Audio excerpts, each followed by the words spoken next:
All right, so let's get started with 6 steps to prepare your work or to prepare for remote work with ISL Online. Now, before we get into the 6 steps, I just want to give some background information. You know, ISL Online has been really doing this for quite some time. We have over 20 or about 20 years of experience at this point. The company was actually founded in 2001 and have been providing remote solutions for years now. Our employees often work either at home or from afar. It's one of the nice things about working for a remote solutions organization. So we have a lot of expertise in this field, so we decided to share it with you guys because now more than ever, a lot of companies are having to switch to remote work. People quarantined, and of course, trying to stop the spread of this virus. So everyone's trying to do the right thing and stay away from everyone. So we're trying to do what's best for everybody, but at the same time, we want to make sure a business can still run. Now, of course, not every company has the ability to work from home, but for those companies that do have this option, we want you guys to be prepared to make sure that your business continues to run smoothly. So let's start off with step one. Pretty basic here. Make sure you have proper equipment.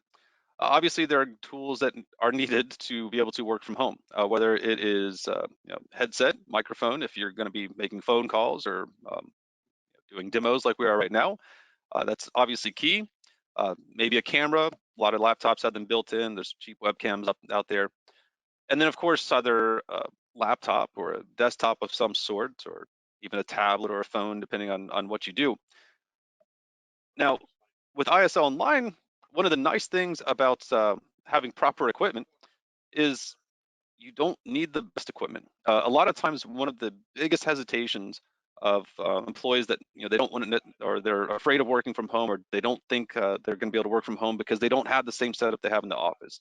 They don't have the nicest laptop or the nicest desktop. They have maybe device that's a few years old. Maybe all they have is a Chromebook. But what's nice with ISL is that you don't really have to have the best equipment. It could be an old computer, it could be a hand-me-down computer, it could be a used computer. All you need is some type of equipment that's going to allow you to remote in to your work machines. So let me provide real quick. Like I said, I'm gonna have to look away for a second. And let's do from this slide. So I want to share the system requirements for ISL Online. So like I said, it doesn't have to be the best computer.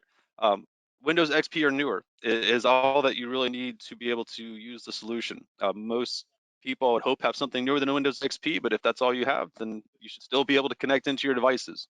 That's on Windows, of course. With Mac OS X, Mountain Lion or newer. If you're on a Linux computer, 2.4 or kernel 2.4 or newer.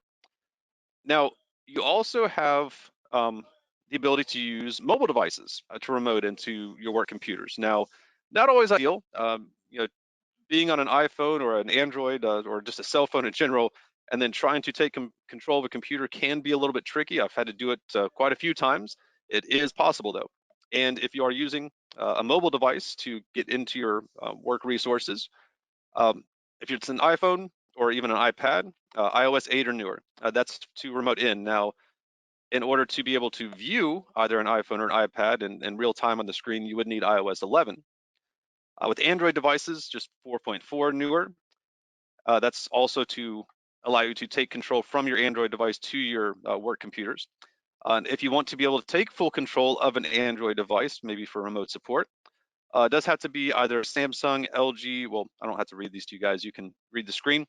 But for those devices, you can take full control. Other devices, or if it's not on the list, you can just view the screen in real time. But like I said, Android and iOS devices can be used to remote into your work resources. Now, because this is all web-based, you're probably going to need a web browser. So if you are on your laptop or desktop, you can view the screen here, but Firefox, Chrome, Edge, Internet Explorer, Opera are all supported, and some backwards compatibility, obviously there with some of the older versions. So let's go ahead and get back to me. All right, so continuing on, so now that we've discussed proper equipment, let's talk about actually allowing remote access to your work environment. So, like I just said, you don't need the best computer at home, but you still need to be able to get into that work environment where whether you are remoting into your typical work computer that sits on your desk at the office, or maybe into a server to access certain resources, maybe a file server or an application server. You need to be able to provide access to these devices to your employees. So with ISL Online, we have what's called ISL Always On, that you can install an agent on the devices that employees need access to. And then once that agent is deployed, they will have access. Now, obviously, you don't want to give everybody access to every device in the network.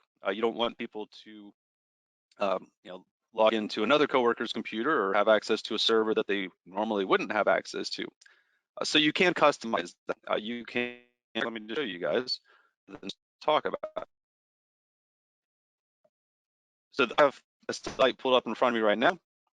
If I click on the computer tab, I have a list of the computers that I have access to within our organization. I have access to all the computers because I'm the admin, but I can dedicate different either groups or even individual devices to each employee or groups of employees.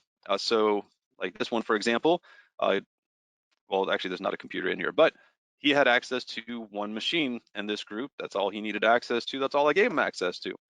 So you can easily assign access to each employee to have access to only their computer. So when they open this up, they would see their work computer, they would see nothing else. Whereas maybe someone in IT or an administrator or someone in management would have access to additional computers that everyone else doesn't have access to. Also, you can set up password protection. So for this computer, for example, I can put in my password, but if one of my employees does not have this password, even if they do have this computer on their list, they still can't get into it. So I'll put in my password and we'll remote in. And just like if I was sitting in front of my work computer, actually, 1 second, guys, I apologize. I was talking about having proper equipment. One of the things that we're dealing with right now is the influx of people using both internet and also meeting software. Plus, I have my camera going, so this might run a little bit slow. But typically, I'd use it and I can remote into my work computer, and now I can do whatever I need to do. I can work just like I normally do in the office, even though I'm at home. I have full control of this device. I can um, open files. I can work on documents, use applications. It's all available to me. And one other thing I want to point out is that there are a lot of tools, additional items that are at your disposal, whether it's transferring files or um, making adjustments to the device. You can customize what people can or cannot use within an ISL dashboard. So for a standard employee, you can give them a remote desktop access, maybe file transfer access, but then limit some of their other capabilities within the solution. Now, while I'm on the subject of file transfers, so yes, I can fully remote into this device. I can take control. I can do whatever I need to do. I have the resources I need to do my job. But sometimes full control isn't always necessary. Sometimes all your employee needs to do is access some files on their device. Something else that you can do with ISL is, well, let me bring this over to the screen. You guys can see it. You can set up remote file access without actually having full control of the device. So if I were to go to the same computer and instead of connect into it, if I go to my files, it'll show me certain shares that you can set up within ISL. So you don't necessarily have to have these shares set up on your network. You can actually set them up per device or whatever you need to do. And then I could add files to these. I can pull files from here. I can provide read-only access or full access. So this one, for example, I have full access. I don't have any files in here, but if I wanted to, I could either upload a file to here, or if there was a file in here, I could download it. All right, so step 3, provide communication software. It's important, and there's a lot of communication tools that are out there, whether it is Microsoft Teams or Skype or Slack, and obviously these are all internal communication tools, and it's very important to be able to communicate during times like this where everyone is separated and isolated. You still want to have that connection with your teammates. You still want to be able to talk to each other, whether it's business related or even personal, just joking around or whatever the case may be.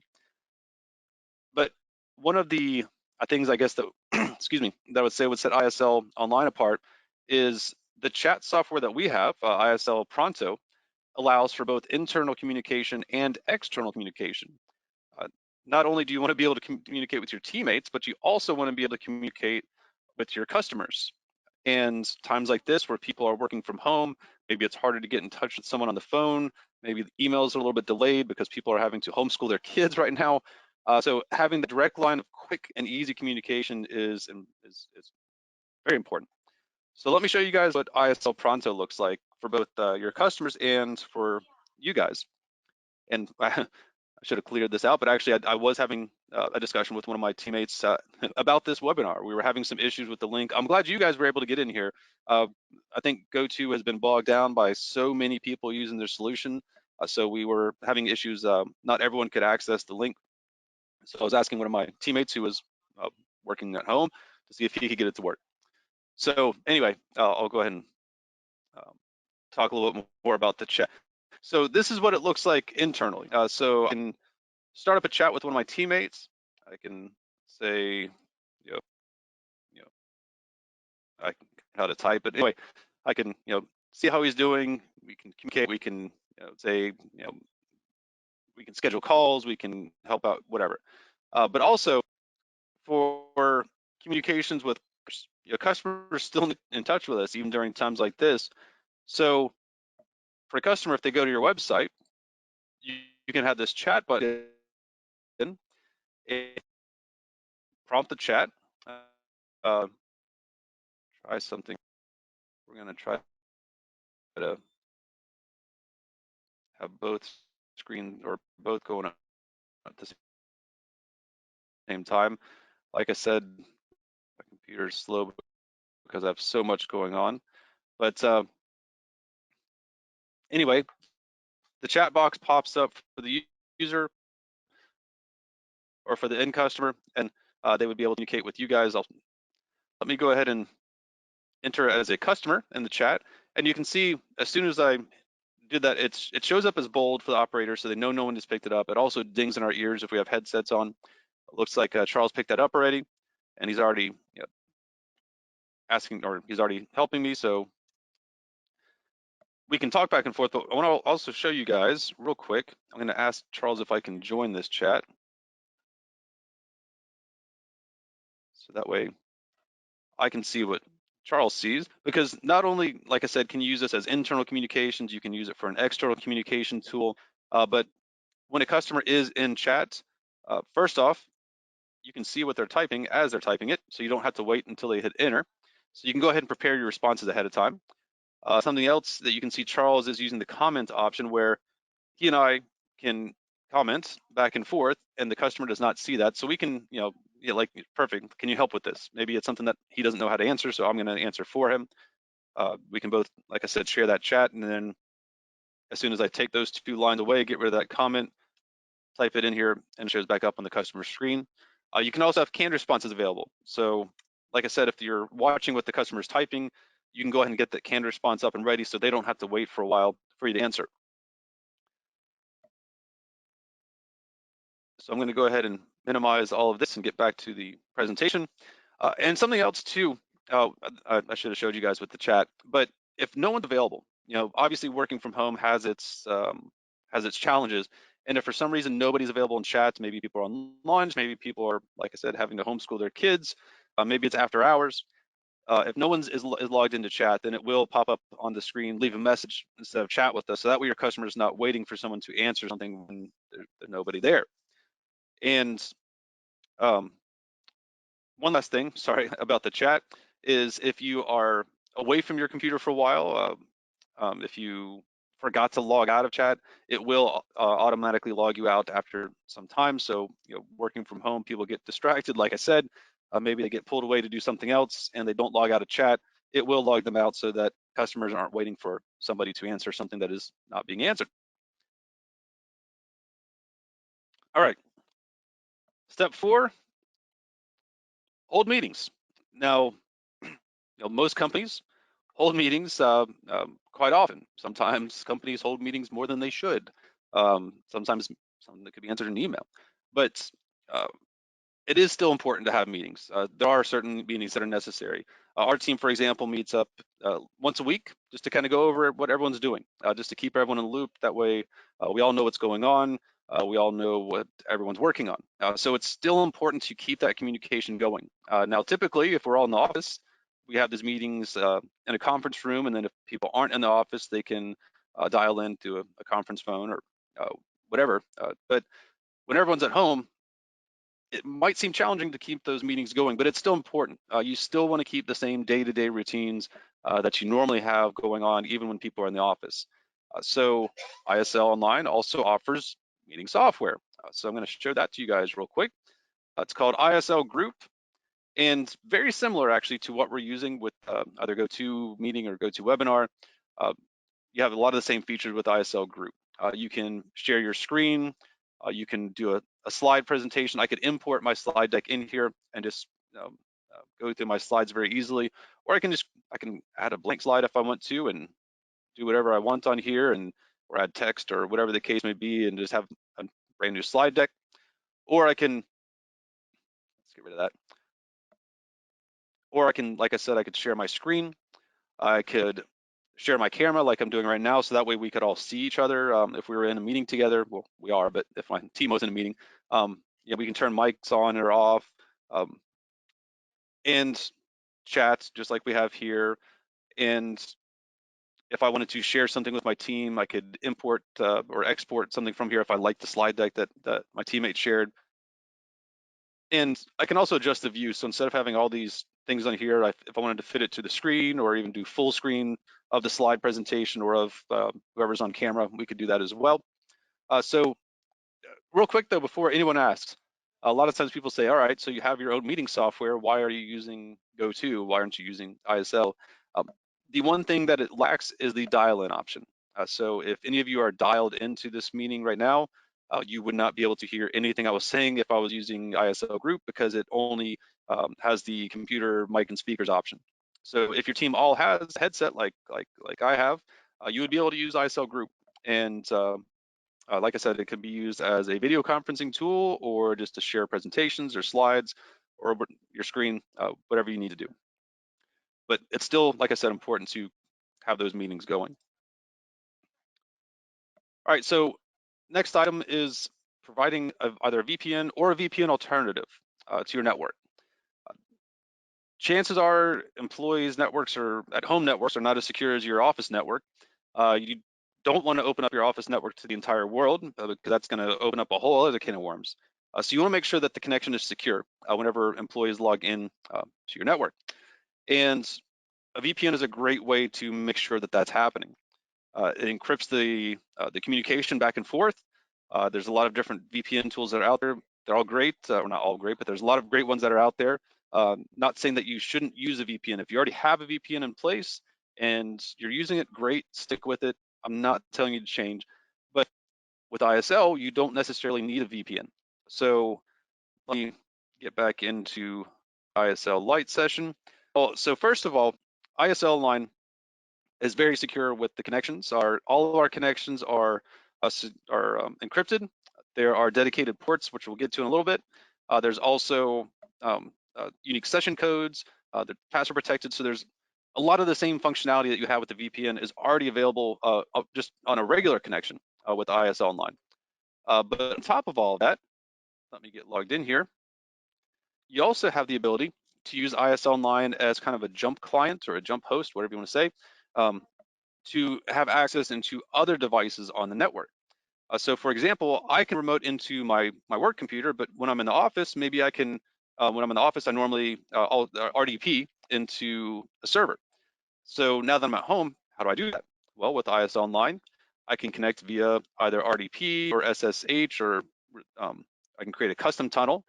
So like this server, for example, I can connect via, I'm logged into this computer, but from this computer, I can then remote into another computer. So like I said, it's kind of like a jump client. You guys can't see it well.